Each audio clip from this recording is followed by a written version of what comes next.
c'est que le régime là ñëpp a waroon def lii sauf ñoom. Parce que nous on était là du loo xamante nañ ko jàng ci livre on était là on les a entendus les nu mu tudd gis nga nguur rek mooy changer nit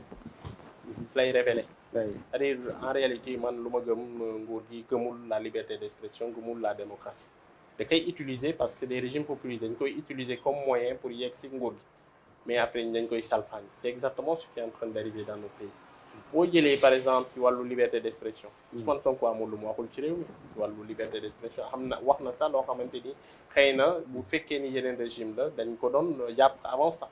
wala indil ko yeneen problème et cetera d'autres aussi l'ont fait et cetera même bu fekkee ni après il y a eu le régime le rouleau compresseur nag à partir de presque 2023 dafa gën a bar parce que à un certain moment la violence dafa commencé woon là ci lañ commencé di jàpp nit ñi ku wax ci yenn yi on te met en prison là l'État était vraiment en mode défense mais avant ça jusqu'en presque en 2023 nit ñi dañ doon wax fii les nitu de comment il s'appelle encore le rappeur là Nit Doff à la limite il insultait les Pape Alé Niang qu'on entendait di génne ay PV des trucs di wax on était là avant ñu Ousmane Sonko chaque jour des lives 2 heures de temps et cetera dans un pays boo xamante ni boo amul démocratie mënoo def loolu ces gens-là c'est le produit d'un processus démocratique Ousmane Sonko et le parti Pastef c'est le produit de la démocratie sénégalaise dañoo war a delloo ñu ko ñi fi nekkoon. ils n'ont pas c'est-à-dire ñoom ils ont war a protéger. loolu laa lay wax bu fekkee ni on n'avait pas protégé ils n'allaient même pas avoir un parti. Parce qu'ils sont arrivés en 2014, n'oublie pas. Yagul. 2014, avant ça, il y a eu déjà une alternance en 2000 et d'autres alternances en 2012. Eux, ils sont venus après. Une troisième alternance en 2024. Et nous, nous les permettre, c'est parce qu'il y a un écosystème qui permet de nous évoluer. Ils n'ont pas le droit de koyak. Parce que si ils le jour où ils vont quitter, ça va ni l'aïdef, FAB, ni l'aïdef. Ça va leur tomber dessus. Moi, si je me fais comprendre. xam nga boo tant que tu ci nguur gi doo xalaat loolu des délices du pouvoir day foog ni du jeex nguur gi boo ko pertee si ngay comprendre ndekete man waroon naa def attention ci man ma teg un état de droit parce que da ngay bëgg yow tamit ñu respecter ses droits moi si je me fais comprendre jour bi ngay perte nguur gi si ngay comprendre loolu si ngay comprendre lu nga doon yàq baaxul parce que dañ lay traîner à la barre di la yóbbu à gauche et à droite fekk waroon nañ respecter sa droit looloo tax boo nekkee ci nguur gi def il faut faire attention ci looy def su boobaa boo ñëwee même buñ la bëggee fexel yenn yi duñ ko mën parce que n'oublie pas une chose un état de droit mooy garantie protégé mooy garantie nu mu tudd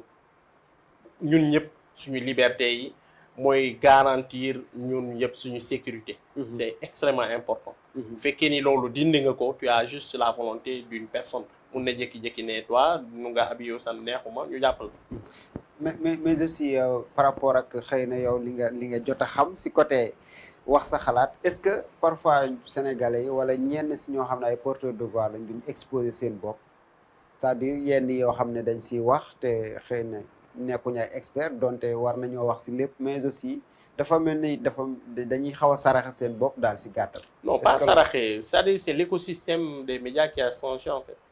ay chroniqueurs yi ñuy wax ni c'est pas forcément des chroniqueurs tels qu'on les entendait avant pas ça c'est juste des gens qui donnent leur opinion parce que aujourd'hui tu sais avec l'évolution technologique le numérique qui est arrivé donc finalement ñu am ay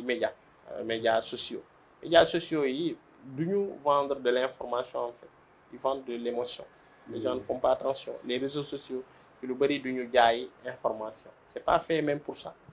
c'est fait pour vendre de l'émotion donc booy jaay émotion il y a les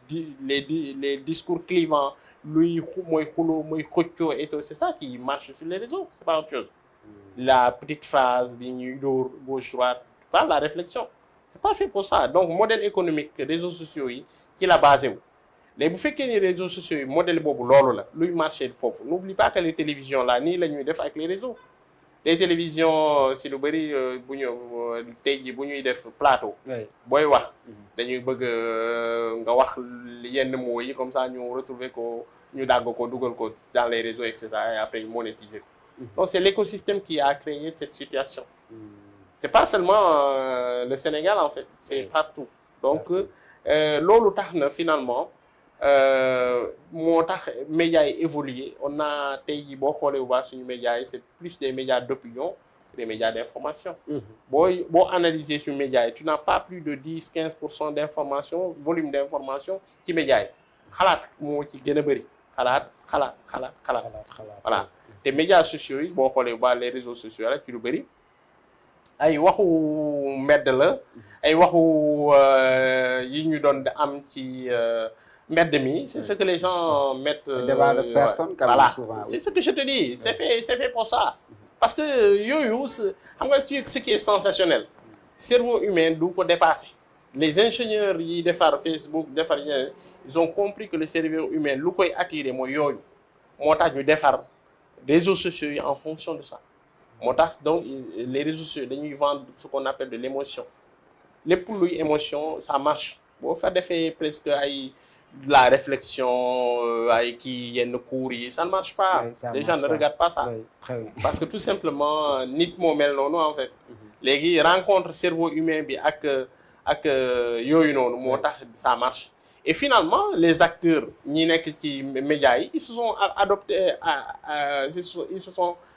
adaptés à cette forme de médias lu ngay wax fii c'est le mot de plus ngay bëgg loo wax nga fekk ko ci réseau yi tey jii booy waxee ça généralement ci plateau bi reprendre ñu la demain tu viens pour yow tamit nga performer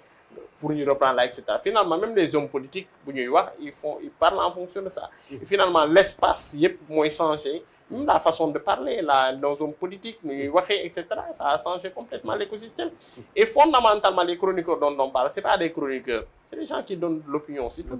les gens ne pensent même boo légiférer ça ne marche pas parce que eux-mêmes ils le faisaient non ils faisaient des lives qu'est-ce qu'ils faisaient c'était pas des chroniques c'était de l'opinion xalaat la rek c'est pas de l'analyse da ngay dégg nit kii dafa mën a analyse il n'analyse rien du tout il doit xalaat rek lay joxe analyse c'est plus profond que ça c'est pas ça analyse dafa laaj vraiment un peu plus d'intelligence de rationalité lu ngay dégg ci plateau yi ci lu bari c'est pas de l'analyse doit être chronique hein il faut pas le comprendre comme tel chroniqueur non xalaat rek nit la preuve da nit ki day wax même ci ay affaire avion wala wax ci affaire mécanique wax ci affaire je ne sais pas moi tout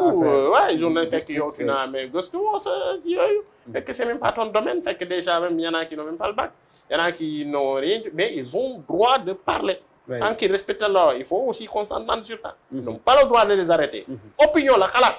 seen xalaat c'est ça aussi xalaat la il faut pas ñu jàpp ni comme chronique bu ñuy def ci journalisme c'est pas ça du chronique boobu il faut que nit di def ci différence même ailleurs tu vois les médias d'opinion aux États-Unis ça y en a il y en a pas même en France